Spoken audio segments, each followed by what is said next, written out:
गली में रोड पे चलते हैं ना, तो आपने देखा है गली के कुत्ते भौंकते हैं, उसकी बच्चा ही नहीं होने वाला है। जो चीज एक्सपेक्टेड ना हो और वो एक्सपेक्टेशन एकदम से आ जाए तो फिर आदमी को लगता है। बट इसको एक अपना पर्सनल स्पेस चाहिए। जैसे घर पे आते हैं मम्मी पापा हमारे आज भी की लड़ाई हो गई तो बहुत ज्यादा भयंकर लड़ाई है, लेकिन हाँ साथ में नहीं रहते, बस ये बात अलग नहीं। लेकिन मैं अगर कहूँगा तो गली के कुत्तों को मैं इसमें इन्वॉल्व नहीं करूंगा, क्योंकि वो मेरे पीछे पीछे आराम से आ जाते हैं। इनका सोशल मीडिया मैं ही हैंडल करता हूँ ज्यादातर, तो मैं जब कमेंट करता हूँ तो मुझे शर्म आती है कि यार ये फैमिली को कोई प्रॉब्लम नहीं है इनके शॉर्ट कपड़ों से। दूसरा मुझसे कहेगी कोई फायदा नहीं है, ठीक है, क्योंकि लास्ट में आके मैं इससे बोलूंगा और ये मुझसे कहेगी मैं तो पहनूंगा। यार तुमने अपनी बीबी को बहुत उड़ा रखा है, लेकिन इनका जो ट्रिगर पॉइंट था बेसिकली, वो ट्रिगर पॉइंट यहाँ से नहीं था।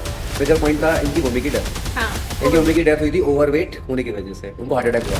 तो लोगों की मेंटलिटी भी मुझे लेके ये हो गई कुछ। बरेली में बहुत दिक्कत हो जाती है। बरेली में इशू ये आ जाता है ना, क्योंकि ऑलमोस्ट लोग हमें जानते हैं, इनकी जर्नी देखते हैं तो लोगों को लगता है ये कुछ खाती नहीं होगी इसका मतलब। फिर आता स्विगी जोमेटो जिंदाबाद में करते वही होता है और क्या। मेरे पास तो खैर ऐसे कोई प्रपोजल नहीं आते, मेरे पास तो बस बालों वाले के लिए आते हैं, लेकिन इसके अकाउंट में बहुत आते हैं प्रपोजल्स। ठीक है भैया कि इनको पति को छोड़ दो, अंकल को छोड़ दो, और आंटी आप अनमैरिड हो गया, ठीक है आंटी मुझे बेटा बना लो। मोस्टली केसेस में इसको तो मैं डिलीट करता हूँ, फिल्टर होके जाते हैं, फिल्टर होके जाते हैं, वो मेरे फिल्टर होके जाते हैं और फिल्टर होके डिलीट हो जाते हैं। कि किसी की बीवी किसी का पति में लड़कियां ट्रेनर के साथ लग जाती हैं, मतलब मैरिड हैं, उन्हें कौन सा पी शेप लूट बनाने हैं अपने, आंखें तो ठंडी हो रही है So उनकी। that means मेरा कहना बस यही है। Hello and welcome back to the fit mike. अच्छा, आपने एक मूवी देखी होगी बरेली की बर्फी। मैंने भी देखी है, बहुत अच्छी मूवी है। लेकिन आज हम एक बरेली की बर्फी से आपको फेस टू फेस मिलवाते हैं। बहुत सारी चीजें हैं उनके बारे में जानने के लिए, बहुत कुछ उन्होंने अचीव किया है और अभी भी करते जा रहे हैं। तो मैं आपको सामने से मिलवा देता हूं और जानेंगे उनके बारे में, उनकी फिटनेस जर्नी के बारे में, उनकी पर्सनल लाइफ के बारे में, उनके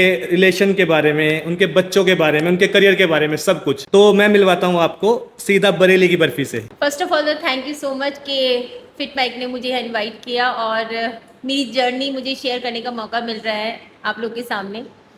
तो मैं भी कोई ज़्यादा, आप ये सोचो कि मैं बहुत ज़्यादा शुरू से ही बहुत एडवांस थी, नहीं, ऐसा नहीं है। मैं बहुत ऑर्डिनरी गर्ल हूँ।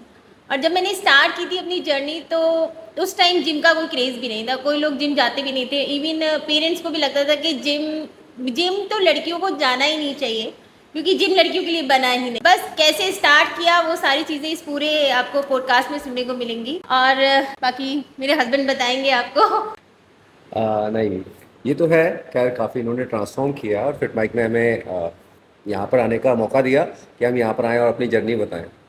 सो बेसिकली स्टार्ट इसने किया था, बट धीरे धीरे करके मुझको भी अपने साथ ले गई। और जैसे लोगों ने देखा होगा वीडियोस हमारी काफ़ी सारी वायरल हो चुकी हैं कि लाइक पुरानी फ़ोटोज़ अगर नई फ़ोटोज़ के साथ में देखें तो लोग कमेंट करते हैं कि पति चेंज कर दिया होगा, तो पति चेंज नहीं हुआ है, पति वही है, ठीक है, पति वही रहे हैं, पति को चेंज कर दिया है, ये कह सकते हैं आप, ठीक है, बाकी इसके ऊपर है सब कुछ। लेकिन वो एक कहावत भी है कि यार वो इसकी शादी कर दो, आएगी अपने आप सब कुछ इसको ठीक कर देगी। हाँ वो फिट बैठ गई, फिट हो गई ना वो आपके फिट बैठ गई, क्योंकि इसने मुझे मोटिवेट किया। जस्ट लाइक मैं तो जॉब की तरफ था मूव, लेकिन इसने मुझे फोकस किया कि भाई बिजनेस की तरफ चलो, बिजनेस से स्टार्ट करते हैं, कहीं ना कहीं से स्टार्टिंग करते हैं। तो हमने बिजनेस से स्टार्ट किया, साथ में इसने स्ट्रगल किया मेरे साथ, फिर धीरे धीरे करके हम बढ़ते गए और इस टाइम पर यहाँ पर इस लेवल पर है। ओके रितु और आर्यन, फिटनेस की बात करने से पहले हम लोग जानना चाहते हैं कि आप कैसे मिले, आपका रिलेशन कैसे आगे बढ़ा, शादी कब हुई और कैसी चल रही है लाइफ। एक हस्बैंड वाइफ की लाइफ वैसे सबको पता होता है कैसी चलती है, लेकिन आप लोगों की कैसी चल रही है, क्योंकि दोनों आप सेम प्रोफेशन में हो। घर से इंसान निकल के चला जाता है अपने काम धंधे पर, बच जाती है जान, लेकिन आप तो साथ में हो 24 घंटे। 24 घंटे कैसा चल रहा है? जस्ट लाइक अगर बात करें तो 2006 में मेरे पास इनका फ़ोटो आया था, ठीक है, क्योंकि हमारा लव मैरिज नहीं है। लोगों को लगता है बहुत सारे लोगों को कि लव मैरिज है, नहीं ऐसा नहीं है। 2006 में इनका फ़ोटो मेरे पास आया था, तो घर वालों ने फोर्स किया कि देखो कि एक बार लड़की देखने चलते हैं, चलो प्लान करते हैं। मैंने कहा चलो चलते हैं। इनको देखा, फिर उसके बाद थोड़ा सही लगा, बातें हुई हम लोगों के बीच में, तो फिर हम लोगों ने आगे कैरी किया। तो 2006 में हमारी शादी नहीं, मैं यहाँ पे थोड़ा सा बात काटूंगी। इन्होंने बीच में गायब कर दिया है। एक्चुअली मेरा फोटो इनके पास गया और इन लोगों ने मतलब इनकी मम्मी रोज मेरा फोटो इनके सामने रखती थी कि देख ले, एक बार देख ले, लड़की को देख ले, तुझे पसंद आ जाएगी। लेकिन ये मतलब उधर से मेरे पापा इनके पापा को फ़ोन करते थे कि अरे कुछ जवाब तो दीजिए, अरे जवाब तो दीजिए, हाँ या ना, कुछ तो बताइए। ये देखने को तैयार नहीं कि भाई मेरे को करनी नहीं अभी शादी, क्योंकि 21 ईयर्स एक बहुत छोटी एज होती है। कोई आप ये नहीं सोच सकते कि 21 साल में कोई लड़का शादी, अब तो बिल्कुल भी नहीं कर सकते, 30s में भी नहीं सोचते लोग शादी की। लेकिन मुझे लगता है रीज़न ये नहीं था। आप सच बता सकते हो? मैं हाँ। बता सकती हूँ। ऐसा नहीं है, मैंने इसको सब कुछ बता रखा था कि मेरा पास्ट लाइफ क्या है वो तो आपने बाद में बताया। आपस में। हाँ नहीं, जब फोटो गया था, शादी का प्रपोजल गया था, तब नहीं बताया हो। हाँ नहीं बताया। तो मैं कहीं और मैं लॉस्ट था, तो दैट्स वाई मैं नहीं चाहता था कि मेरी शादी हो, हाँ, इनसे हो। मेरा कहीं और कमिटमेंट चल रहा है। हाँ कहीं और कमिटमेंट चल रहे थे। इनके कमिटमेंट किसी और से थे और मतलब ये था ना कि अरेंज मैरिज में तो एक लड़की के फादर तो सोचेंगे ही ना कि भाई अगर लड़की को देखा दाखी कर लिया है, आपने सब कुछ कर लिया, तो आप आंसर क्यों नहीं कर रहे हो? आपने बोला कि हम कल जाके घर पे जाके आंसर करेंगे, लड़के से पूछ के बताएंगे, और लड़का 15 दिन टाल रहा है तो कुछ तो रीजन रहा होगा ना कि लड़का क्यों टाल रहा है जब लड़की में कोई कमी ही नहीं है। तो अब क्या, अब उस टाइम तो मुझे भी नहीं पता था भाई, शादी से पहले कौन ही बताता है कि उसका कहीं कमिटमेंट चल रहा है। 15 दिन बाद इन्होंने आंसर किया।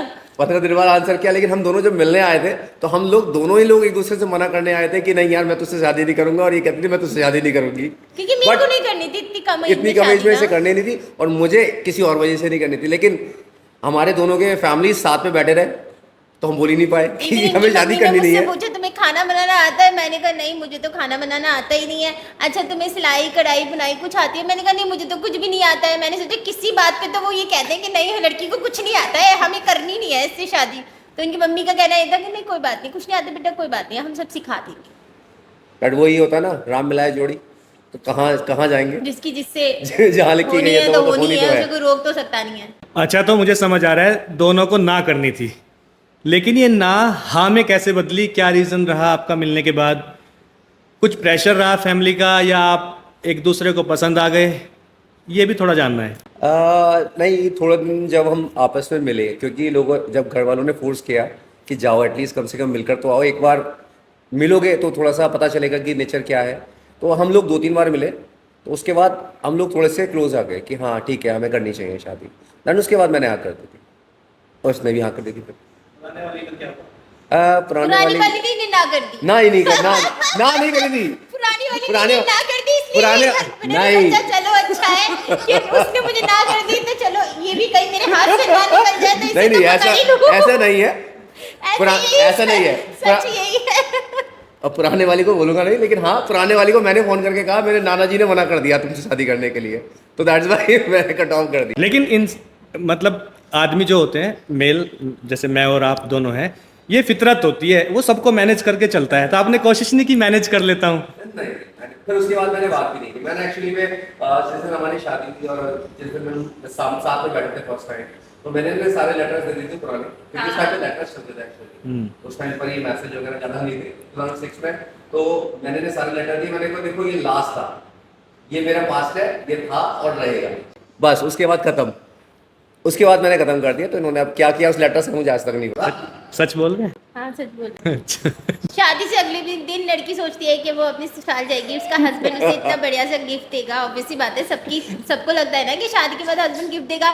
तो इन्होंने तो मुझे गिफ्ट में बहुत सारे लेटर दे दिए। बोले ये लो, मैंने कहा ये क्या है? तो बोले पढ़ो। मैंने पढ़ा, मैंने कहा अरे ये तो बहुत ड्रामा है। मैंने सारे लेटर फाड़ दिए, सब लेटर फाड़ दिए, उसके फोटो इनके फोटो भी थे, वो सब फोटो फाड़ दिए। मुझे कोई बात नहीं है, चलो अब क्या ही करना है उन फोटो का। तो आपने पढ़े तो होंगे ना 1-2 लेटर? एक तो लेटर पढ़े थे। तो जो लेटर्स आपने पढ़े उसमें ये काफी रोमांटिक दिख रहे होंगे। हाँ। कभी ऐसा हुआ बाद में आपने लड़ाई हुई हो कि लेटर्स में तो बड़ी बड़ी बातें हो रही थी और जब से मैं आई हूँ तब से तुम्हारा सब कुछ गायब हो गया है? नहीं, मेरे साथ तो ये रोमांटिक कभी थे ही।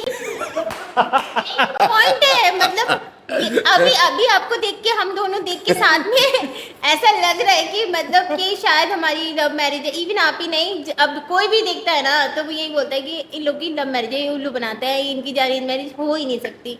क्योंकि कभी भी मतलब सोचो ना, अरेंज मैरिज में इतना तो नहीं होता है कि नहीं, तो आपस में इतना एक तो bond डेट होता है। गलत पड़ गई 14 Feb, तो हर कोई मानता ही नहीं है कि ऐसा हुआ ही नहीं है। शादी हो गई तो और लोग कहते अरे नहीं 14 फेब को पक्का ही लव मैरिज है, पक्का ही लव मैरिज है। बट ऐसा है नहीं रियलिटी में कुछ। नहीं, चलो लव मैरिज रियलिटी में नहीं है, लेकिन जो लाइफ चल रही है वो तो चल रही है ना सही रियलिटी में। हाँ, तो वो अब पता लगेगा ना कि भाई कितने दिन बाद ये स्टार्ट हुआ है। स्टार्टिंग में थोड़ी था कि मैं शादी करके गई और ये मुझसे प्यार करने लगे और मतलब ये मुझे बहुत रोमांटिक हो गए, ऐसा कुछ भी नहीं है। कितना टाइम लगा? टाइम लगा का, टाइम बहुत लगा। टाइम लगा जब मैंने घर छोड़ दिया इनका। जब इन्होंने अपने अकॉर्डिंग एडजस्ट कर लिया मुझे। तब हुआ। मम्मी के साथ पापा के साथ रह के तो ये ममाज बॉय पापाज बॉय, हाँ मम्मी ये, हाँ मम्मी वो, हाँ मम्मी ये, मम्मी भी ये, बीवी तो कुछ है ही नहीं।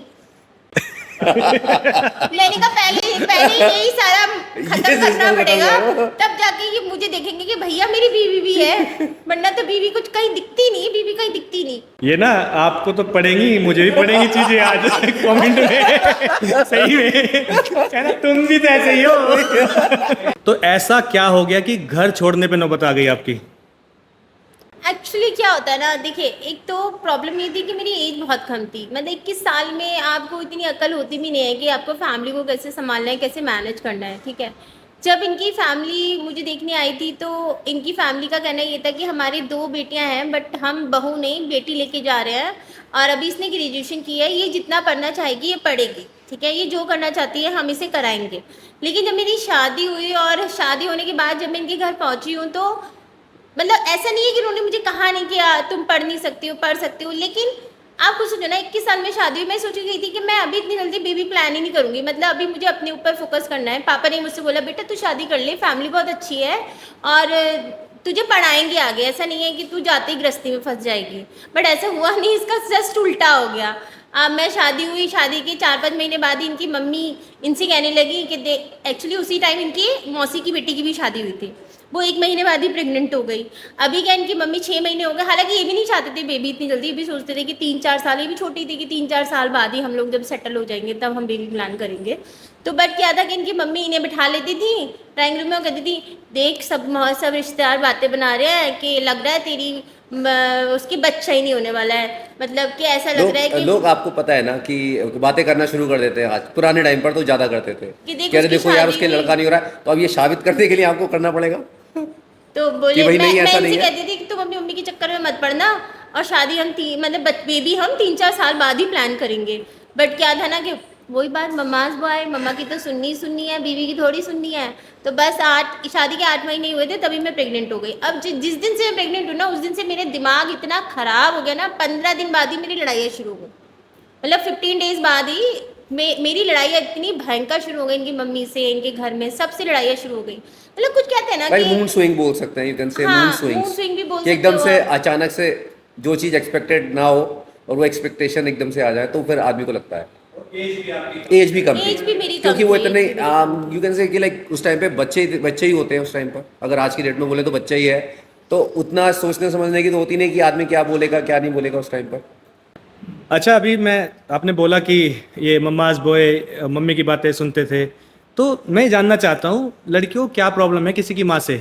आप भी तो एक माँ हो, इनकी माँ से क्या समस्या है आपको? नहीं मुझे इनकी माँ से नहीं, मुझे मेरी खुद की भी माँ थी ना, ऐसा थोड़ी है मैं चाहूंगी कि मेरे घर में कोई मेरे भाई की वाइफ आई है तो वो अलग हो जाए उसको लेके, नहीं खैर, ऐसा। इसने आज तक मुझसे, अगर मैं बोलूँ तो आज तक मुझसे कभी मम्मी से लड़ाई करने को नहीं बोला या पापा से। आज मैं बोलता हूँ मम्मी से, और ये मेरे से ज़्यादा करती है, अगर हम बात करें तो ये ज़्यादा करती है। बट इसको एक अपना पर्सनल स्पेस चाहिए कि हाँ, कि मैं अगर रह रही हूँ तो मैं प्राइवेट, जैसे घर पे आते हैं मम्मी पापा हमारे आज भी, तो ये उतनी ही शिद्दत से काम करती है जितना करना चाहिए।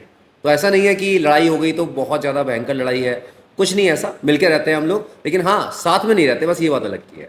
कह सकते हो कि आप मैं मतलब उस कम एज में मैं एडजस्ट नहीं कर पाई, मैं सिंपल इतना ही बोलूँगी कि मैं एडजस्ट नहीं कर पाई। मतलब मैं किसी को ब्लेम नहीं करूँगी कि मम्मी ऐसी, पापा ऐसे, सिस्टर ऐसी, भाई ऐसा, नहीं, सब अपनी जगह ठीक होते हैं। लेकिन क्या होता है ना, कुछ सरकमस्टांसेस से बन जाते हैं कि आप उसमें एडजस्ट नहीं कर सकते। मतलब ऐसा लगता था मुझे कि मेरा तो बस मत ही पूछो कि दम ही घुट जाएगा। मैंने उठाया एक दिन अपने बेटे को, मेरा बेटा उस टाइम 8-9 मंथ का था, 8-9 मंथ का था। मैंने उसे उठाया और मैं लेके घर से बाहर निकल गई। फिर इनकी मम्मी ने इनसे बोला अरे वो घर छोड़ के चली गई है, तू उसे लेके आ, बुला के समझा के लेके आ। लेकिन हुआ ये कि ये मेरे पीछे पीछे आ गए, फिर ये भी नहीं गए। बोले कि बिकॉज यार सीधी सी बात है, कमिटमेंट किया है तो कहीं ना कहीं ऐसे अकेला तो नहीं छोड़ा जा सकता अब ना। इनकी मम्मी आज तक ही कहती है हमने तो इसको तुझे वापस बुलाने के लिए भेजा था और ये तो वापस ही नहीं आया, क्योंकि ये मुझे कन्विंस करते रहे कि नहीं चलो अब ऐसा नहीं होगा, चलो अब ऐसा नहीं होगा। मैंने कहा नहीं, मैं तुम्हें जाना है तो अपनी मम्मी के पास जा सकते हो भैया, मैं एडजस्ट ही नहीं कर सकती। क्योंकि मुझे बंद के मैं शुरू से नहीं रही ना, एक्चुअली मैंने पढ़ाई भी बाहर से करी है, मैं मुरादाबाद नानी घर रह के पढ़ी हूँ, तो मैं संभल में वैसे भी बहुत कम रही हूँ। और मेरे पापा ने भी मुझे कभी मतलब उन्होंने ये नहीं बोला कि तुम शॉर्ट कपड़े पहनो, तुम जीन्स पहनो, टी शर्ट पहनो। इवन मेरी शादी से पहले मैं ऐसे करके फुल दुपट्टा डाल के रहती थी। अगर मेरे उसकी फोटोज मैं आपको दूंगी तो आप खुद कहोगे कि ये लड़की में और उस लड़की में, और ये मतलब 3 पर्सनैलिटी है एक्चुअल में। एक तो वो जो शादी के बाद, एक वो जो मैं मोटी हो गई, अब देख रहे हो आप, शादी से पहले तो मैं बिल्कुल ही अलग थी।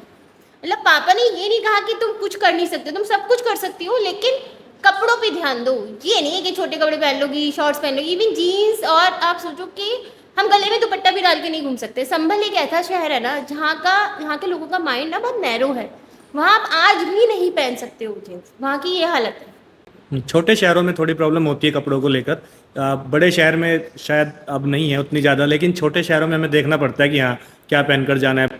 हाँ वही। नहीं, लेकिन अगर अभी भी बात करें ना, तो ऐसा नहीं है कि अगर आप बरेली जैसे शहर देखें तो वहाँ पर भी लोगों के कमेंट आ जाते हैं कपड़ों को लेकर, आते हैं जिम में तो आते कि ही जिम हैं। में कुछ तो बहुत अच्छे आते हैं, लाइक कुछ नैरो माइंडेड आज भी आते हैं। नहीं, उसको मैं बरेली को ब्लेम नहीं करेंगे हम, सब वो हर जगह पर हर है। जगह पर। नैरो माइंडेड पीपल हर जगह पर है, लोग कहीं के भी लोग होंगे वो कमेंट करेंगे। मैं देखता हूँ कि एक अच्छी प्रोफाइल पे बैठा हुआ है कोई, वो भी लड़कियों की प्रोफाइल पिक्चर या वीडियो पर ऐसे भद्दे कमेंट्स लोग करते हैं कि वो पढ़ भी नहीं सकते हो आप। बहुत सारे, क्योंकि इनका सोशल मीडिया मैं ही हैंडल करता हूँ ज़्यादातर, तो मैं जब कमेंट पढ़ता हूँ तो मुझे शर्म आती है कि यार ये ऐसे ऐसे आदमी इस पोजीशन पे बैठे हुए हैं, अगर इनका कमेंट हम अगर पब्लिश कर दें, सामने दिखा दें, वो हम इसलिए नहीं कर सकते क्योंकि हमारी प्रोफाइल पे आए हुए हैं। अगर हम उनके कमेंट पब्लिश कर दें तो उनकी क्या रेपुटेशन रह जाएगी मार्केट में, उनको ये तक नहीं पता है। और मुझे ये समझ नहीं आई बात आज तक, किसी लड़की को एक भद्दा कमेंट करने से मिलता क्या है इन लोगों को? सेटिस्फेक्शन मिलता है कि खुद तो आगे बढ़ नहीं पा रहे हैं, दूसरा बढ़ रहा है तो उसको ही मत बढ़ने दो। सोसाइटी का Mainly यही होता है, कहना है, almost सोसाइटी cases यही चाहती है कि कि- और ये कमेंट कर भी 80% वो लोग रहे होंगे जिन्होंने अपनी लाइफ में आज तक कुछ भी अचीव नहीं किया है। वो कुछ करते ही नहीं हैं, वो सिर्फ दूसरों को आगे बढ़ते हुए देखते हैं, जलते हैं और बस उस पर कमेंटबाजी करते हैं। और एक तरह से कह लो कि जलन है बस। जेलसी। आजकल को किसी को देख के खुश तो है नहीं, अगर आप खुश हो तो वो सामने वाले को सबसे ज्यादा दुख हो जाएगा, ये खुश क्यों है, इसको कोई परेशानी क्यों नहीं है। अच्छा आर्यन, आपकी वाइफ की जो सोशल मीडिया अकाउंट है आप हैंडल करते हो, तो आपकी वाइफ की जो वीडियोस वगैरह होती है उन पर आप कमेंट पढ़ते हैं, आपने बताया कि भद्दे कमेंट आते हैं, उन्हें पढ़कर मुझे गुस्सा भी आता है, तो आपका मन करता है कि हाँ मैं कुछ कर जाऊँ इसके लिए? हाँ, समटाइम्स मेरा क्या होता है, मैं उठाता हूँ रिप्लाई करने के लिए, जैसे ही मैं मैसेज टाइप करता हूँ, पूरा मैसेज टाइप करने के बाद मुझे याद आता है यार क्यों, क्या करेंगे हम इसको करके, क्योंकि ये तो कर चुका, हम क्या करेंगे। फिर मैं चेक करता हूँ उसकी प्रोफाइल, तो पता चलता है 90% प्रोफाइल जो होती है वो फेक होती है, तो आप उनका कुछ नहीं कर सकते। जो बंदा आपके लिए इतनी मेहनत कर रहा है, एक फेक प्रोफाइल बना रहा है आपको कमेंट करने के लिए, तो दैट मीन्स वो बंदा पहले छुप के रहना चाहता है। अब अगर मैं उसके लिए अपनी प्रोफाइल को डिलीट कर दें या इनकी प्रोफाइल को बंद कर दूं या ये जो कर रही हैं उनको बंद कर दें, तो क्या फ़ायदा होगा हमें, तो कोई बेनिफिट नहीं मिलने वाला। तो इसलिए हम लोग रिप्लाई भी नहीं करते उस चीज़ का और कुछ नहीं देखते। अब हम अवॉइड कर देते हैं उसको, कमेंट सेक्शन में जाते ही नहीं। लेकिन वही है कि मूर्खों के साथ बहस करने का कोई बहस करने का कोई फ़ायदा नहीं है, सीधी सी आप बात रोड पे है। चलते हैं, गली में रोड पे चलते हैं ना, तो आपने देखा है गली के कुत्ते भौंकते हैं, बाग करते हैं ना, करते हैं ना बाग, तो क्या आप उन्हें लौट के जवाब देते हैं? क्या नहीं, आप लेकिन उन पे नहीं पत्थर नहीं मारते लेकिन हैं? मैं अगर कहूँगा तो गली के कुत्तों को मैं इसमें इन्वॉल्व नहीं करूँगा, क्योंकि वो मेरे पीछे पीछे आराम से आ जाते हैं। लेकिन जो वो वाले लोग हैं वो अलग ही कैटेगरी में आते हैं, वो कुत्ते भी नहीं होते। नहीं, जो आपको जानते हैं वो कमेंट भी नहीं करेंगे ना। आप किसी अननोन गली में जाइए जहाँ के डॉग आपको जानते नहीं है, वो तो आप पे भौंकेंगे ना। तो वही सेम है, आपकी गली में अगर डॉग रह रहे हैं, वो आपको जानते हैं कि आप कैसे हैं, तो वो आप पे नहीं भौंकेंगे। तो इट मीन्स कि सोशल मीडिया पे कमेंट भी वही कर रहे हैं जो आपको पर्सनली नहीं जानते हैं। अगर वो को पर्सनली जानते तो वो कमेंट ही नहीं करेंगे ना, वो समझेंगे कि इसकी जर्नी कितनी लंबी है, इसने कितनी मेहनत करी है, कितनी मतलब इतने एफर्ट्स डालता है कोई इतने यहाँ तक पहुँचने के लिए, और लोग 2 मिनट में उसको खराब कर देते हैं। तो आर्यन, आपकी फैमिली को कोई प्रॉब्लम नहीं है इनके शॉर्ट कपड़ों से या जिस तरह की वीडियोस ये बनाती हैं, क्योंकि पुराने ख्यालात के लोग हैं, हो सकता है कुछ प्रॉब्लम हो? अगर बोलूँ, हाँ तो प्रॉब्लम तो होती है, लेकिन हमसे इसलिए कोई नहीं बोल पाता। एक तो कि हमारी बॉन्डिंग, दूसरा मुझसे कह के कोई फ़ायदा नहीं है, ठीक है, क्योंकि लास्ट में आके मैं इससे बोलूँगा और ये मुझसे कहेगी मैं तो पहनूंगी, तो फिर कुछ नहीं हो सकता। सीधी सी बात है, लोग बोलते हैं मुझसे कि यार तुमने अपनी बीबी को बहुत उड़ा रखा है, तुम ऐसे ऐसे कपड़े पहनाते हो, बरेली जैसा शहर है, ठीक है। तो ऐसा नहीं है, हमारी चॉइस है कि हम क्या कपड़े पहने क्या कपड़े नहीं पहने। आप कौन होते बताने वाले? तो मेरा तो रिप्लाई यही होता है उनके लिए। तो मेरी वाइफ है, अब वो जैसा कपड़े पहनना चाहती है, अगर मोटी थी तो उसने जैसे कपड़े पहने चाहे मैंने वैसे पहने दिए। अब उसने अपने बॉडी को उस हिसाब से मेंटेन किया है, तो वो फ्लैक्स क्यों ना करे? तो वो अब किसी और के लिए थोड़ी जा रही है, वो मेरे साथ जाती है जिम, मेरे सामने फ्लैक्स कर रही है, वीडियो मैं बना रहा हूँ। यार आपको क्या प्रॉब्लम हो रही है? मुझे जब प्रॉब्लम नहीं है तो आपको क्या प्रॉब्लम है? तो ये मेरा कहना तो ये सोसाइटी से कि भाई आप अपने काम से मतलब रखो, आप अपने कपड़े देखो, अपनी वाइफ के कपड़े देखो, मेरी बीवी के कपड़े क्यों देख रहे हो? ठीक है, वो मैं देख लूंगा, वो मैं संभाल लूंगा, वो मैं संभाल लूंगा। वो देखने का हक सिर्फ मेरे मेरे पति को मेरे है। सीधी सी बात है। नहीं देखो क्या है, देखने का हक आपके पति को है, लेकिन मैं ये बोल रहा हूँ कि आप देखो, आप किसी की मेहनत देखो, उसने मेहनत कितनी की है। आप क्यों कपड़ों के अंदर तक आपको घुसना है? आप देखो ना उसने ट्रांसफॉर्म कैसे किया है, आप कैसे उससे मोटिवेट हो रहे हो, आप उससे सीखो, बात करो जाकर आपने कैसे किया, मैं कैसे कर सकती हूँ या कर सकता हूँ। लेकिन लोगों को वो सब चीज़ें नहीं सीखनी है, लोगों को देखना है आपने ये कपड़े क्यों पहने हुए हैं, ये देखो इसमें सब कुछ दिख रहा है, ये देखो बिल्कुल नंगी होके घूम रही है। तो लोगों को आजकल ये सब चीज़ें देखनी है, नॉलेज आपसे कोई लेना नहीं चाहता है। जो नॉलेज वाले लोग हैं वो इन चीज़ों को देखते ही नहीं है, वो आएंगे सीधा आपसे बात करेंगे, बताइए मुझे भी कैसे करना है, आपने कैसे किया। कौन सा टाइम था जब आपको लगा कि अब बहुत हो चुका है, अब मुझे फिट होना है, ये वाली ज़िंदगी मुझे नहीं जीनी है, मुझे अपने को ट्रांसफॉर्म करना है, अपने को बदलना है और एक अच्छी लाइफ जीनी है, अच्छी तरह से जीनी है? तो बस जैसा मैंने आपको बताया कि मैं घर छोड़ के आ गई, उसके बाद हमने दोनों ने डिसाइड किया अब क्या करना है, क्योंकि आपके साथ एक छोटा बच्चा भी है। तो फिर हमने एक नया शहर चूज़ किया, बरेली। बरेली इसलिए मैंने चूज़ किया क्योंकि बरेली में ना मेरा कोई रिलेटिव है ना इनका कोई रिलेटिव है, मतलब सिर्फ मैं और ये और मेरा छोटा बेबी। हम लोगों ने स्टार्ट किया, हम लोगों ने एक ट्रेनिंग इंस्टीट्यूट से स्टार्ट किया। बस वही होता है ना कि जब आप स्ट्रगल लाइफ में होते हो ना तो आप अपने ऊपर ध्यान नहीं देते हो। आप मतलब बच्चे को भी देखना है आपको, घर को भी देखना है आपको, आपको नया बिजनेस सेटअप करना है तो वो भी आपको स्ट्रगल करना है, अपने हस्बैंड के साथ पूरा काम करना है अपने बिजनेस को ग्रो करने के लिए। तो बस वही टाइम निकलता चला गया और मुझे समझ ही नहीं आया कि मैं कब 50 केजी से 90 केजी पे पहुंच गई। फिर 90 केजी पे जब एक दिन मैंने खुद देखा, मैंने कहा अरे यार एक्सेस से आप एस पे आ गए हो, एस से एम पे आ गए हो, एम पे से एल पे आ गए, एक्सेल पे आ गए हो आप। और सबसे बड़ी प्रॉब्लम क्या है ना, मेरी मम्मी भी बहुत मोटी थी। तो लोग पूछते हैं तुम्हारा ट्रिगर पॉइंट क्या है, तुमने क्यों फिटनेस में स्टार्ट किया है? तो मैंने स्टार्ट किया कि मैंने अपनी फिटनेस जर्नी तो बहुत पहले स्टार्ट की है, जब से मैंने देखा कि मेरा 90 केजी वेट हो गया। मैंने बहुत सारे मतलब आप सोचो कि अलग अलग जगह की थेरेपीज़ यूज़ की, अलग अलग जगह की डाइट यूज़ की, लेकिन क्या होता है ना कि हमें दिखता बहुत कुछ है, लेकिन रियलिटी में जब मैंने खुद पे उसको यूज़ किया ना तो वो हर चीज़ आपके लिए नहीं बनी है, क्योंकि हर एक का बॉडी टाइप अलग है। तो ज़रूरी नहीं कि जो चीज़ मुझे शूट कर रही है वो उसको भी शूट करेगी। तो बस क्या था कि कोविड आ गया। कोविड में क्या था कि काम तो सब आपको पता है, ट्रेनिंग इंस्टीट्यूट का काम तो सबसे पहले बंद हुआ है, सब ऑनलाइन पे आ गया।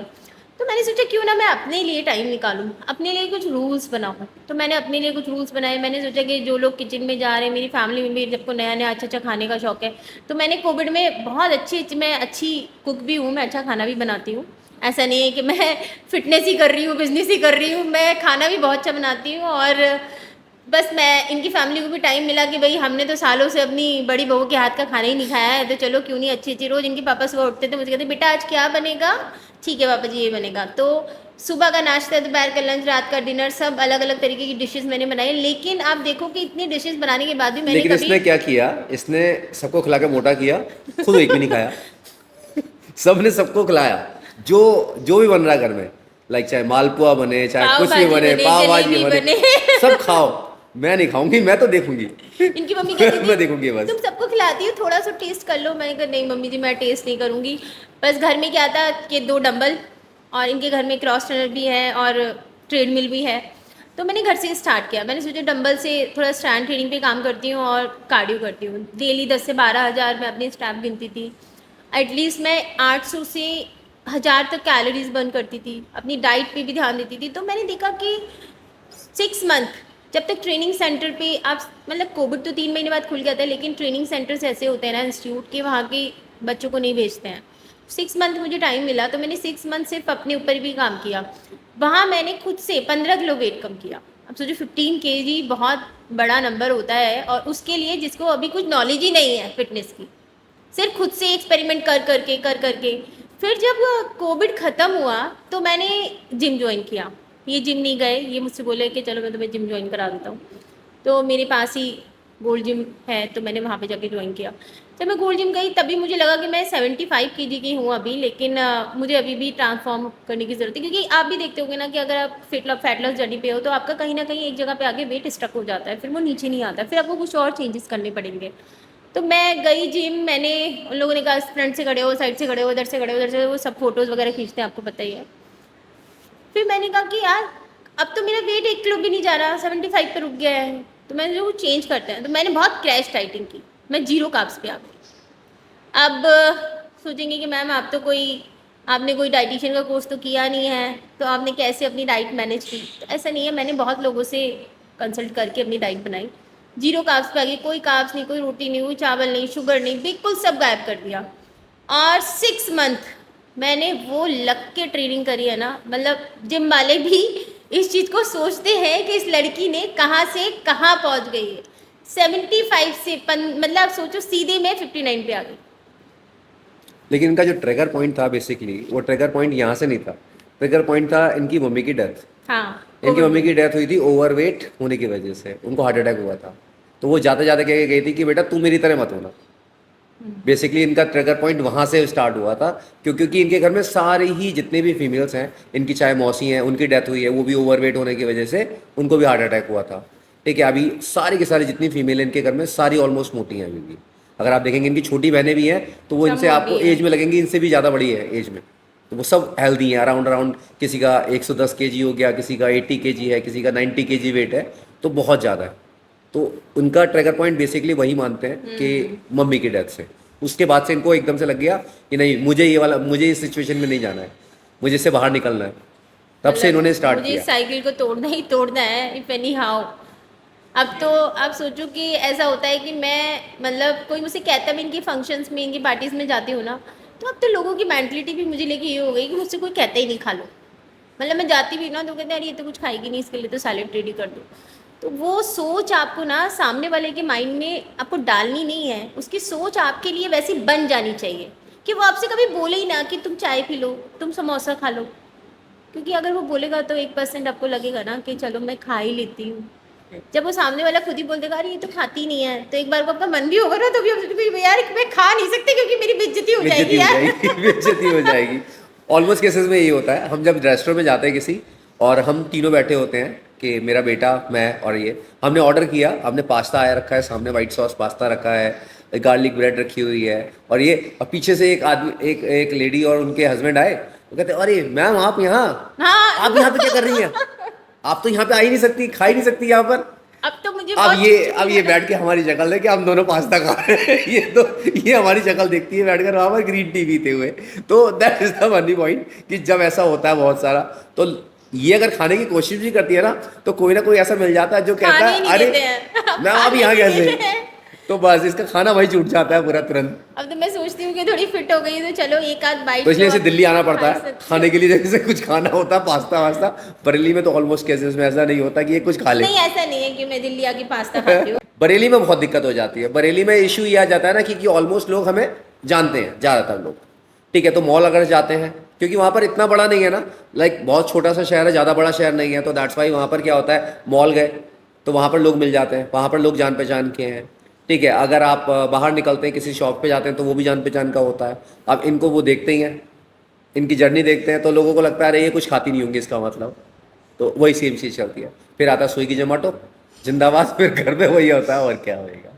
अच्छा, बीवी फैट टू फिट हो गई तो आपको शर्म आने लगी थी या आपको अंदर से मोटिवेशन आया था मुझे फिट होना है, कि या शर्म के मारे आप भी फिट हो गए साथ साथ? शर्म तो नहीं बोल सकते, बट थोड़ा सा ये हुआ कि इसने गाड़ी चलानी सीखी, बट ये गाड़ी चलाने से बहुत डरती है। मतलब ये सामने अगर ट्रक भी देख लेती है आता हुआ तो ये 2 किलोमीटर गाड़ी रोक देगी पहले। तो दैट्स वाई मुझे छोड़ने जाना पड़ता था जिम तक। हाँ, अब मैंने कहा यार जब मैं नीचे जा रहा हूँ, फिर लेने भी जाऊँगा और लेके भी आऊँगा, तो यार मैं भी 1 घंटा चला जाऊँगा ऊपर, मैं नीचे बैठ के क्या इंतजार करूँगा इसका। तो दैट्स वाई मेरे को वही आदत लगी कि मैं चलो छोड़ने जाऊँगा तो मैं भी कर लूँगा, थोड़ा बहुत इधर उधर डम्बल उम्बल मारूंगा और चल दूंगा, और क्या करना है, या क्रॉस ट्रेनर करूँगा, चल दूंगा। तो 1 घंटा जब इसने स्ट्रेंथ ट्रेनिंग स्टार्ट किया, मैंने देखा यार ये स्ट्रेंथ ट्रेनिंग कर रही है तो मैं क्यों नहीं करूँ। फिर धीरे धीरे करके मैंने भी स्ट्रेंथ ट्रेनिंग स्टार्ट कर दी। लेकिन फिर मेरे को रिजल्ट दिखने शुरू हुए कि अरे यार इस तो चेंजेस हो रही है बॉडी के अंदर, कुछ चेंजेस आ रहे हैं। क्योंकि आपको लगता है ना कि स्टार्टिंग में जब जाते हैं तो स्टार्टिंग में कोई चेंजेस नहीं होते हैं, तो आदमी को लगता है अरे यार चलो छोड़ो, कौन करेगा जिम, कुछ पेट के अंदर नहीं जा रहा, ठीक है, हाथ वही के वही हैं, ठीक है, तो अब तो लाइफ वैसे ही सेटल्ड है। लेकिन हाँ, जब इसने स्ट्रेंथ ट्रेनिंग स्टार्ट की तो उसके बाद से मुझे भी लगा कि हाँ मुझे भी करनी चाहिए। धीरे धीरे करके फिर जब चेंजेस दिखने शुरू हुए कि वेट मेरा भी कम हुआ, मेरी बॉडी के अंदर भी चेंजेस आने शुरू हुए, लोगों ने थोड़ा सा लाइक मोटिवेट किया जो साथ में, क्योंकि आपको पता है लाइक जो बॉयज़ होते हैं ऑलमोस्ट केसेस में जिम में जल्दी फ्रेंड बन जाते हैं, तो वहाँ पर उनके बीच में थोड़ा सा शुरू हुआ कि अरे नहीं भैया बॉडी अच्छी बन रही है, करो और करो और करो, फिर हम आपस में पुश कर करके तो अच्छा हो गया। लेकिन हाँ बस ये है कि मैं अगर मैं डाइट की बात करूँ तो मैं डाइट ज़्यादा फॉलो नहीं करता जितनी डाइट ये फॉलो करती है। मेरा डाइट नॉर्मल वही खाना, घर का खाना, ठीक है, ये डाइट अपना अपना प्लान करती है, मैं अपने हिसाब से प्लान करता हूँ कि मुझे क्या खाना है। क्योंकि मैं 200 ग्राम चावल जब निकालता हूँ तो मुझे इतने से दिखते हैं, उसके बाद मुझे याद आता है 200 ग्राम चावल से कुछ नहीं होने वाला, तो फिर मैं अपनी कटोरी उठाता हूँ, मैं कटोरी चेंज कर देता हूँ, क्योंकि हेल्दी फाइव में आता है कि लाइक 1 बाउल चावल, तो मैं 1 बाउल बड़ी वाली ले लेता हूँ, मेरे कहता हूँ ये सही है 1 बाउल, मेरे हिसाब से यही है। और ऐसा नहीं है ये डाइट कोशिश नहीं करते हैं, ये किसी मैं दिन 2 दिन करता हूँ। हाँ, इन्हें बहुत ज्यादा मोटिवेशन मिलता है, नहीं मैं आज से डाइट करूंगा, आज से बिल्कुल मैं भी नाप के खाऊंगा विंग मशीन पे। मैंने कहा अच्छा देखती हूँ, मैंने कहा अभी 2 दिन बाद तुम्हें देखूंगी। 2 दिन बाद रात को कहते हैं अरे जरा कुछ ले आना 12 बजे, मुझे जरा भूख लग रही है। अच्छा चलो कुछ नहीं है, मैं पिज्जा ही ऑर्डर कर लेता हूँ। तो ये होता है, ये होता है मेरे साथ, क्रेविंग हो जाती है मेरे को वैसा नहीं होता, क्योंकि मेरा जो इन्हें वर्क रात है, को खाने की आदत है। मेरा वर्क जो है मेंटल प्रेशर वाला ज़्यादा है, बिकॉज मेरे को ना स्टूडेंट्स के साथ डील करना है, ठीक है, ऑनलाइन है ऑफलाइन है, तो दैट्स वाई थोड़ा सा मेरे पास रहता है, तो इसलिए मैं ज़्यादा डाइट पे ज़्यादा कॉन्सेंट्रेट नहीं करता, ये ज़्यादा फोकस रहती है अपनी डाइट के ऊपर। अच्छा, अब दोनों फिट हो आप लोग, आर्यन हैंडसम है बढ़िया, आप खूबसूरत लगते ही हो, तो दोनों को प्रपोजल आते हैं, अलग अलग आते हैं या जो सोशल मीडिया अकाउंट है उस पर आ जाता है प्रपोजल इनके लिए या आपके लिए? हाँ मेरे पास तो खैर ऐसे कोई प्रपोजल नहीं आते, मेरे पास तो बस बालों वालों के लिए आते हैं कि भाई बाल कैसे आ गए तुम्हारे। तो अब मैं सोच रहा हूँ किसी न किसी कंपनी से बात कर लूँ कि भैया हेयर ट्रांसप्लांट के लिए मेरे को ले लो, मैं आगे प्रमोट कर दूंगा तुमको कि भाई देखो मेरे हेयर ऐसे लग गए। हाँ लेकिन इसके अकाउंट पे बहुत आते हैं प्रपोजल्स, ठीक है भैया कि इनको पति को छोड़ दो, अंकल को छोड़ दो, और आंटी आप अनमेरिड हो क्या, ठीक है आंटी मुझे बेटा बना लो तो इनके में बहुत सारे आते हैं, ठीक है, लेकिन ऑलमोस्ट केसेस में हम रिप्लाई नहीं करते, क्योंकि अकाउंट में हमने बहुत पॉलिसीज़ जो है ना फॉलो कर रखी है, तो दैट्स वाई हमारे पास बहुत सारे कमेंट्स ऐसे होते हैं जो स्किप हो जाते हैं, जो इंस्टाग्राम खुद ही स्किप कर देता है, तो मोस्टली केसेस में इसके तो मैं डिलीट कर देता हूँ। खैर हाँ वही मैं बोलने वाली थी। इसके तो मैं खुद डिलीट कर देता हूँ। प्रपोजल तो बहुत आते हैं लेकिन मुझ तक नहीं पहुंचते एक्चुअली, मेरा अकाउंट फिल्टर होके जाते हैं, फिल्टर होके जाते हैं, वो मेरे फिल्टर होकर जाते हैं और फिल्टर होके डिलीट हो जाते हैं कि यार ये मेरे अकाउंट से अभी कल मैंने एक मैसेज देखा था, आज गायब है, आज वो ब्लॉक हो गया, रिस्ट्रिक्टेड हो गया, ये क्या ड्रामा है। मैंने कहा जब अकाउंट ही वो चला रहे हैं तो मुझे नहीं, मेरे मुझ तक प्रपोजल पहुंचते ही नहीं है, वो बीच में एक फिल्टर गायब हो उनको नहीं जाता पता ना, एक इंस्टाग्राम का फिल्टर लगा हुआ है, एक मेरा फिल्टर लगा हुआ है, उसके बाद मैसेज पहुंचेंगे, तो तब तक फिल्टर गायब हो चुके होते हैं सारे के लेकिन सारे। फेसबुक के मैसेंजर पे आते हैं वो मैं चेक नहीं करता हूँ, मैसेंजर चेक ही नहीं करता। तो आप रिप्लाई करते हो उनको? नहीं रिप्लाई किसको? जो प्रपोजल आते हैं? नहीं मैं रिप्लाई नहीं करती। लोग ज्यादातर क्या पूछते हैं, यही पूछते हैं कि आप मैरिड हो क्या, आप मैरिड हो तो मैंने क्या? डाल रखा है उसमें ऑटो रिप्लाई में यस क्योंकि ऑटो रिप्लाई भी है ना इंस्टाग्राम का, तो फीचर उठाने चाहिए फायदा, तो जैसे वहां से आता है आर यू मैरिड, उसमें लिखा था यस, बात खत्म। एक्चुअली आजकल मैं जहाँ तक देख रही हूँ ना सोशल मीडिया पे क्या चल रहा है ना कि किसी की बीवी, किसी का पति, किसी का पति, किसी का बीवी, वाइफ, और जिम में लड़कियां ट्रेनर के साथ लग जाती हैं, मतलब मैरिड हैं अकेले जा रही हैं और ट्रेनर के साथ लग जाती हैं, लड़के मैरिड हैं फीमेल ट्रेनर के साथ तो लग दैट्स जाते वाई हैं। थोड़ी सी लोगों की जो मेंटालिटी है इस चीज के लेके तो सोसाइटी की Change मेंटालिटी हुई ना है, थोड़ी सी वो mentality हो गया change हुई है। वो हर एक को ना एक ही एंगल पे रखते हैं और एक ही तरीके से देखते हैं, लेकिन वो ये नहीं देखते हैं कि मैं ये नहीं कह रही कि मैं बहुत ज़्यादा सुधरी हुई हूँ, लेकिन ऐसा नहीं है कि मैं सिर्फ जिम अपने हस्बैंड के साथ जाती हूँ, मैं अकेले कभी जिम जाती नहीं। मेरी वीडियो लोग सुनते हैं आपका एडिटर कौन है, आपकी वीडियो कौन शूट करता है, तो मेरे पास तो मेरा परमानेंट फोटोग्राफर है, परमानेंट वीडियो एडिटर है जो मेरी वीडियोस बनाता है, वीडियो एडिट करता है। तो सोशल मीडिया पे भी ऐसा नहीं है कि मैं सिंगल वीडियोस डाल रही हूँ, है ना, बहुत सारे अकाउंट्स आप सोशल मीडिया पे देखते होंगे, मैं किसी को बोलूँगी नहीं, वो सिंगल वीडियोस डालते हैं और थोड़े दिन बाद वो अपने ट्रेनर के साथ वीडियोस डालना शुरू कर देते हैं। थोड़े दिन बाद आप और थोड़े आगे बढ़ोगे ना, उन लोगों का मैंने खुद देखा है, शादी हो गई ट्रेनर से, तो वो सबको एक ही जैसे समझ रहे हैं। मेरे इंस्टा पे लोग भी लोग वही चीज़ है ना, लोग ना जो देख रहे हैं वही सच समझ रहे हैं, ठीक है, जबकि चाहे इसके पीछे कैमरा के पीछे कुछ भी हो, लेकिन लोग जो देख रहे हैं ना वही समझ रहे हैं कि हाँ ये भी ऐसी होगी, फिर मेरे तो इंस्टा ये भी ऐसा होगा। ये लोग कमेंट करते हैं ये इसलिए फिट हो गई है क्योंकि इसको अब अपने पति को छोड़ना है।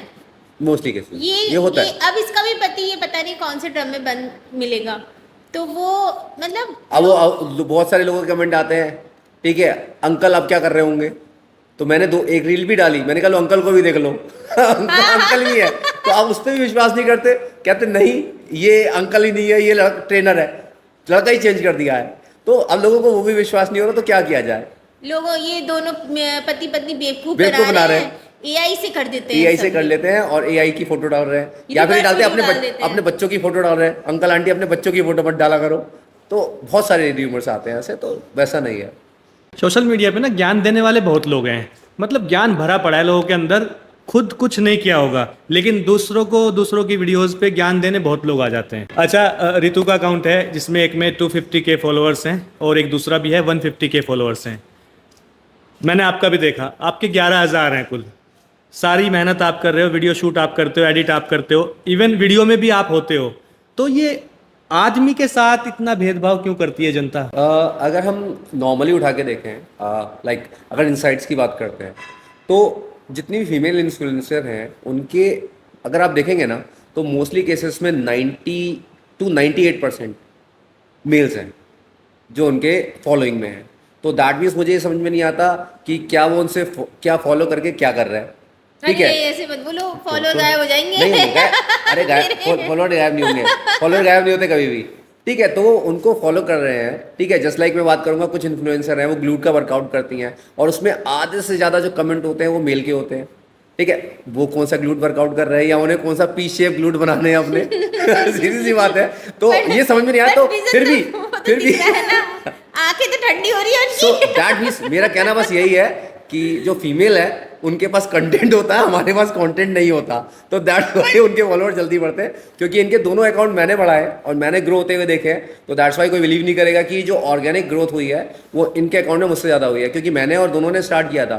जस्ट लाइक जब मैंने इनका अकाउंट स्टार्ट किया था अराउंड, मेरे पास उस टाइम पर 2000 फॉलोअर थे, क्योंकि मेरे स्टूडेंट्स ऑलरेडी जो पहले से थे, ठीक है। इनका अकाउंट स्टार्ट किया मैंने और इनकी एक वीडियो चली और एक वीडियो चलने के बाद तुरंत इनके फॉलोअर अराउंड मान के चलिए 80-90K पहुंच गए थे। फिर उसके बाद दूसरी वीडियो हुई, दूसरी वीडियो के बाद जो फॉलोअर बढ़ने शुरू हुए तो वो बहुत तेज़ी से बढ़े, ठीक है। तो अराउंड इनके 250K इनके फॉलोअर एक अकाउंट में हो गए। फिर मैंने कहा चलो दूसरा ट्रायल करते हैं, अब दूसरा ट्रायल स्टार्ट करते हैं। मेरे जबकि 5 या 6 हज़ार हुए थे उस टाइम पर।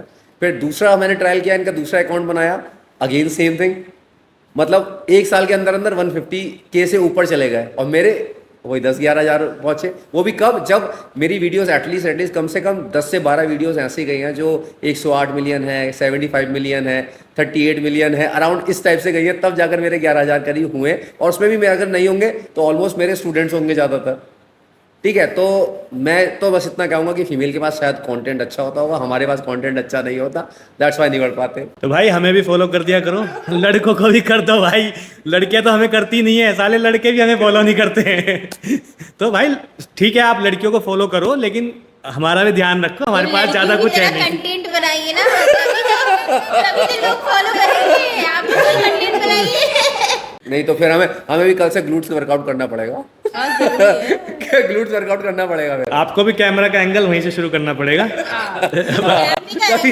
तभी व्यूज हमें मिलेंगे, तभी व्यूज वहीं से कैमरे मिलेंगे। का एंगल बहुत मैटर करता है कि कहाँ से शुरू हो रहा है। अच्छा, सोशल मीडिया पे हम देखते हैं कुछ इन्फ्लुएंसर हैं जो अपनी बीवी को सामने करके कैमरा के उनकी वीडियोस पोस्ट करके उन वीडियोस से पैसा कमा रहे हैं। वीडियोस आपने देखी होंगी कैसी है, इनडायरेक्टली मैं किसकी बात कर रहा हूँ आप समझ गए होंगे।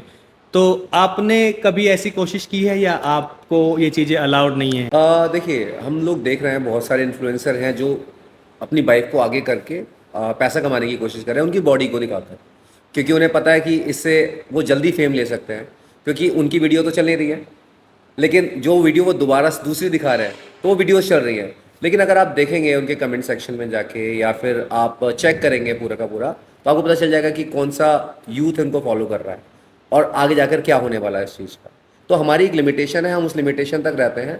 हम फिटनेस की तरफ हैं, उसी की तरफ जाना प्रेफर करेंगे। तो हम लोग दोनों साथ में इसीलिए वीडियो बनाना प्रेफर करते हैं कि हाँ हम लोग साथ में हैं, साथ में कपल वर्कआउट की इसीलिए डालते हैं वीडियोस कि जिससे लोगों को पता रहे कि हमारी लिमिटेशन कहाँ तक है।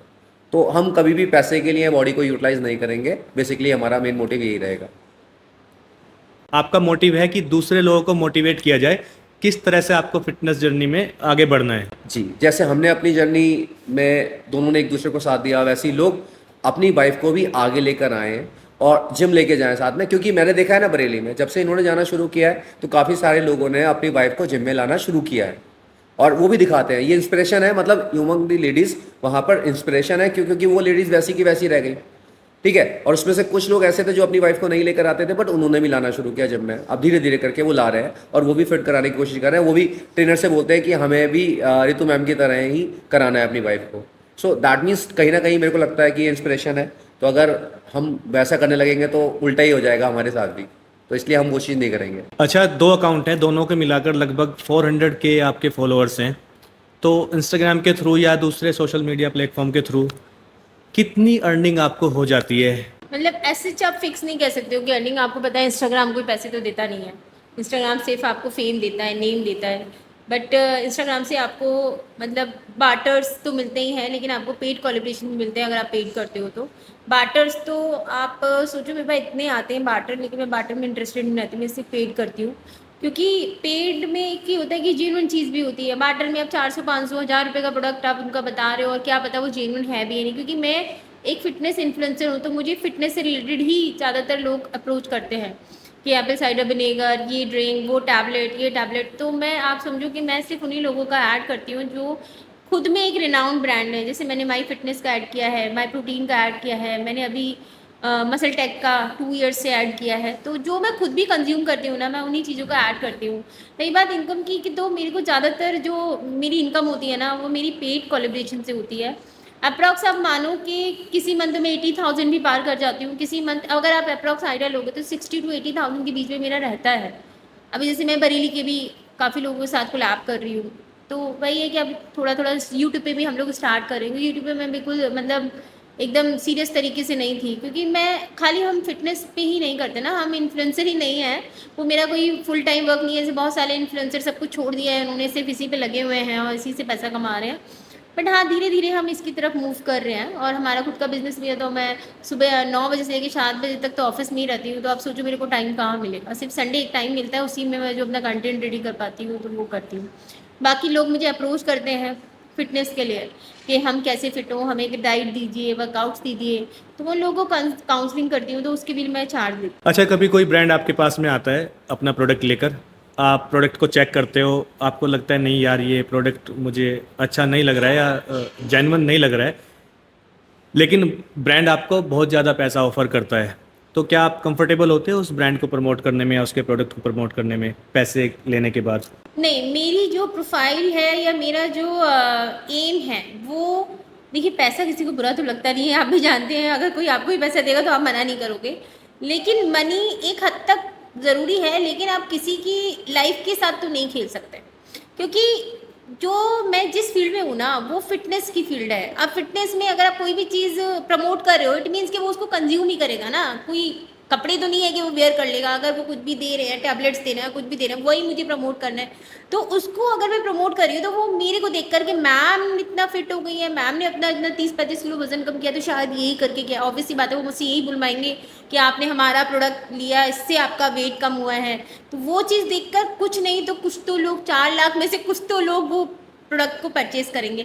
तो मैं नहीं चाहती कि जो चीज़ मैंने कभी लाइफ में कंज्यूम नहीं करी अपनी फैट टू फिट की जर्नी में, तो वो कोई और भी कंज्यूम करे। तो मनी डजेंट मैटर। मैं 1 लाख 2 लाख रुपए के लिए मैं उस प्रोडक्ट का प्रमोशन कर दूं और बाद में उस प्रोडक्ट से किसी को हार्म हो जाए, तो वो मेरे लिए ज़्यादा प्रॉब्लम क्रिएट हाँ, करेगा। जैसे आते हैं बहुत सारे, आपने देखा होगा आज की डेट में जो बहुत सारे चल रहे हैं ड्रिंक्स, ये वेलनेस और ये दैट काइंड ऑफ, तो काफ़ी सारी चीज़ें हैं ये। तो ये हमें टारगेट करते हैं कि भाई आप एक वीडियो हमें बना के दे दो, ठीक है, कि और हम इसमें ये प्रमोट कर देंगे कि आपने हमारा जो है ये ड्रिंक लिया है और उसके बाद आपने ये लॉस किया। तो ऐसा नहीं है, तो हम ऑफ़र नहीं लेते। क्यों? क्योंकि हमें पता है ना कि अगर हम ही कंज्यूम नहीं कर रहे उस चीज़ को, या हमें पता है उसके साइड इफ़ेक्ट क्या है, तो हम दूसरे को कैसे ऑफ़र कर दें। पता चलेगा उसने हमारे नाम पे कुछ पी लिया, ठीक है, उसको कोई दिक्कत आ गई, तो फिर नाम किसका खराब होगा। सो दैट्स वाई हम नहीं चाहते कि ऐसा किसी के साथ हो।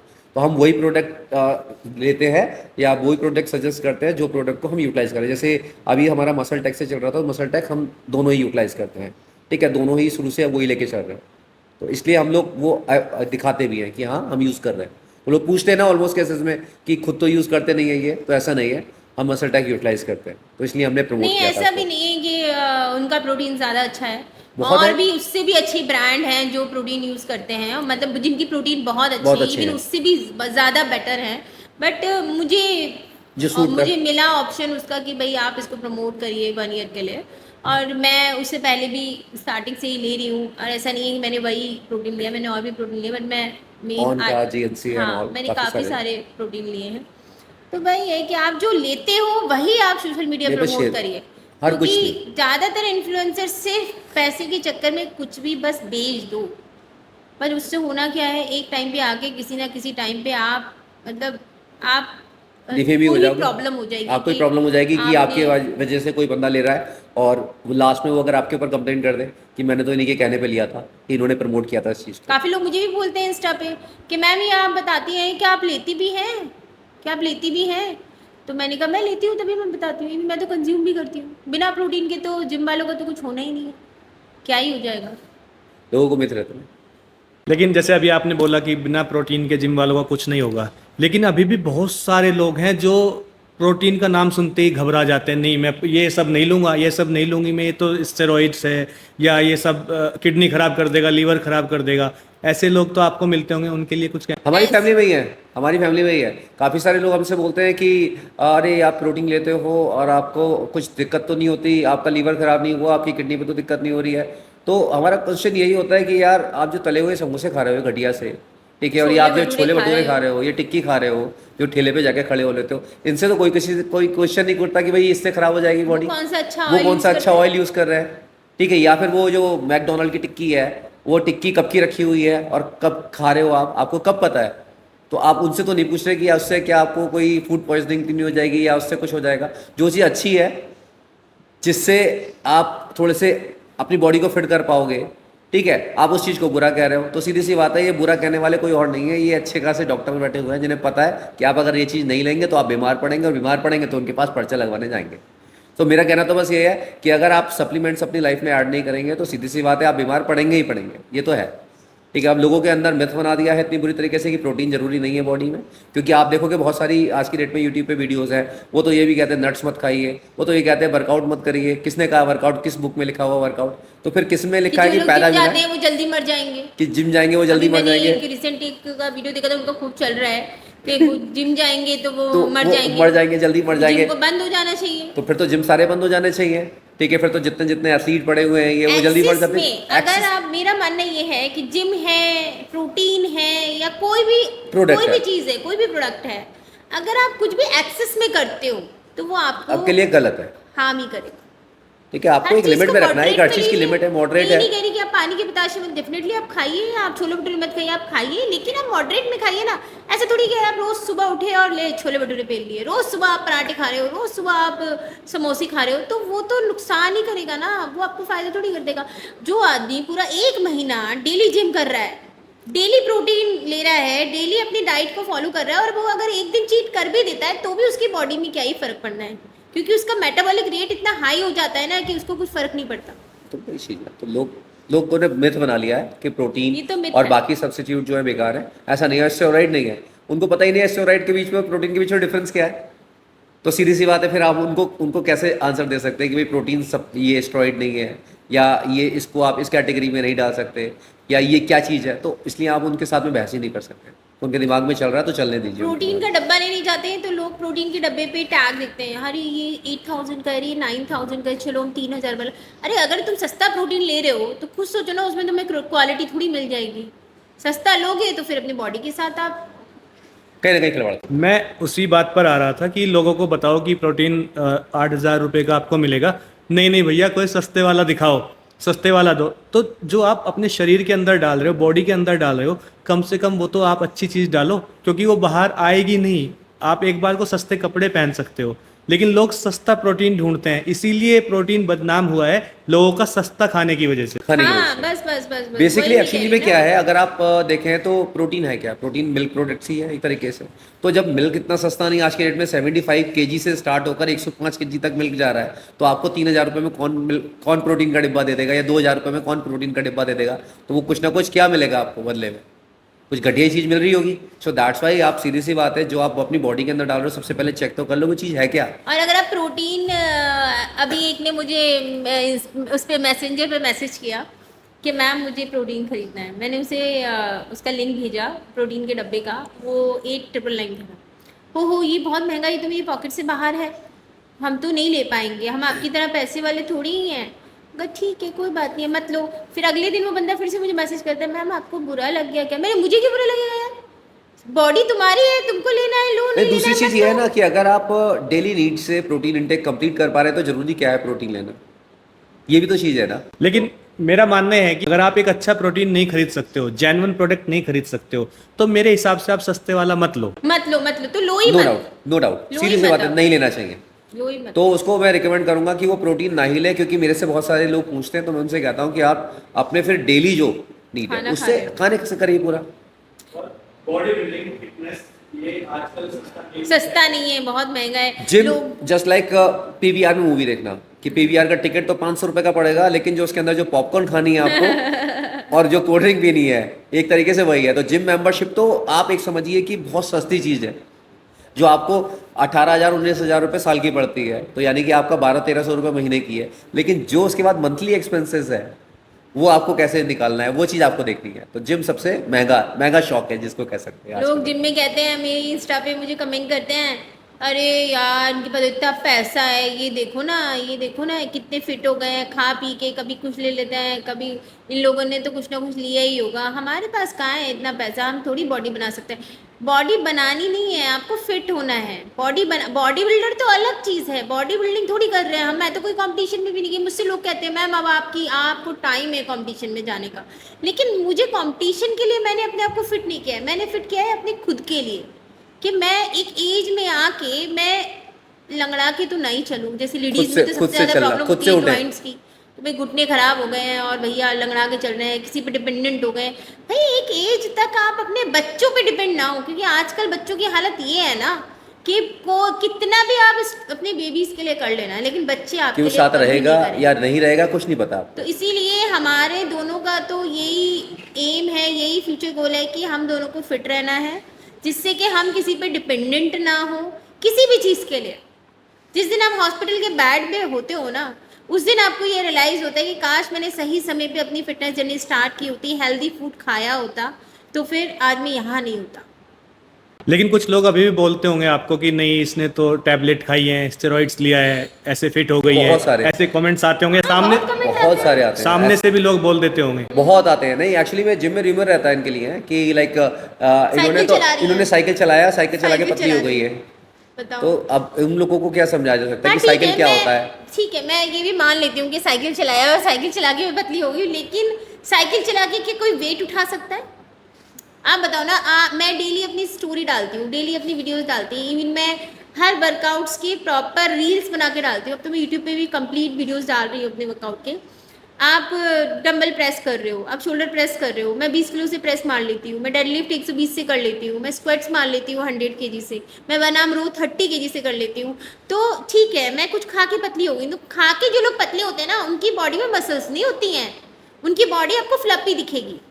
आप देख लो जिन लोगों ने कुछ खा के या इंजेक्ट करके अपने आप को पतला किया है इंजेक्ट ना। तो खैर दो चीज़ें आज की डेट में आ गई हैं। आपकी डेट में तो पेप्टाइड है, आज की डेट में तो जो फैट लॉस एक तरीके से बर्नर का काम कर रहे हैं। तो बहुत सारी चीज़ें मार्केट में आ गई हैं, बट बेसिकली उनका साइड इफेक्ट अगर आप देखेंगे आपको देख के साफ पता चल जाएगा कि स्किन लूज हो गई होगी बंदे की।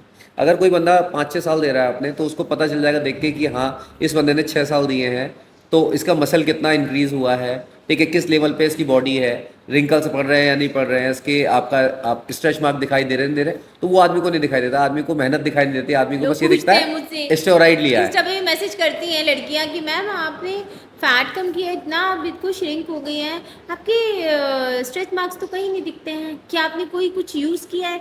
मैं आपको ट्रूली बताऊं, मैंने तो कभी ध्यान ही नहीं दिया स्ट्रेच मार्क्स पे। वो तो अपने आप ही, जब आप अपनी फिटनेस जर्नी पे होते हो, आप हेल्दी डाइट ले रहे हो, हैवी वर्कआउट कर रहे हो, तो अपने आप सब गायब हो जाता है। मैंने कभी भी आज तक, आप सोचो कि मैंने जिम में जाके कभी ये नहीं किया कि मैं डेली, जो लोग देखते हो ना, आप जिम में क्रंचेस मार रहे हैं, लेग रेस मार, अभी एब्स आ जाएंगे, एब्स आ जाएंगे, मेरे को तो, मैं तो ये बिल्कुल खुल के कहती हूँ, सबसे अपनी स्टोरी पे भी शेयर करती हूँ कि आप जिम में जाके अगर ये सोच रहे हैं कि आप डेली क्रंचेस मारेंगे, डेली लेग प्रेस करेंगे तो आपके एब्स आ जाएंगे, एब्स तो कभी भी नहीं आएंगे। मैंने जो अपनी इतनी टमी गायब करी है ना, सिर्फ और सिर्फ लेग वर्कआउट, ग्लूट वर्कआउट और हैवी वर्कआउट्स, सिर्फ स्ट्रेंथ ट्रेनिंग से कर, उसके अलावा कुछ नहीं कर। स्टेरॉइड तो खैर, एक्चुअली में स्टेरॉइड का रीज़न क्या हो गया, लोगों के मिथ क्यों आ गया दिमाग में, क्योंकि फेक नेटीज बहुत आ गए। ठीक है, उन्होंने इतना ज़्यादा कर दिया है, बहुत ज़्यादा कर दिया है कि लाइक हम कुछ नहीं लेते, हम 16 साल के बच्चे हैं और हमारी मसल्स इतनी ज़्यादा ग्रो कर गई है कि हमारे जेनेटिक्स इतने अच्छे हैं। जेनेटिक्स अच्छे हैं तो पापा को भी तो दिखा दो, अपने पापा को क्यों नहीं दिखाते कि उनके जेनेटिक्स कितने अच्छे हैं? कि अगर आपके जेनेटिक्स इतने अच्छे हैं, पापा को एक बार सामने तो ले आओ कि फादर कहाँ है आपके, कि अगर जेनेटिक्स है तो पापा के भी तो वैसे ही जेनेटिक्स होंगे, हम तो नहीं कहते। अच्छा, आपकी एक रील वायरल हुई थी, उस पर बहुत सारे कमेंट्स थे, अच्छे जो इन्फ्लुएंसर हैं उन्होंने भी कमेंट किया था, आपको अप्रिशिएट किया था, जैसे कि राजवीर सिसोदिया, नीतीश सोनी, लेकिन उसके नीचे और भी बहुत सारे कमेंट थे कि फ़िटनेस तो कुछ आई नहीं है, बस आपके कपड़े छोटे हो गए हैं, मुझे तो लग नहीं रहा कहीं फ़िटनेस दिख नहीं रही है, मुझे तो कपड़े छोटे दिख रहे हैं। तो ऐसा था कुछ?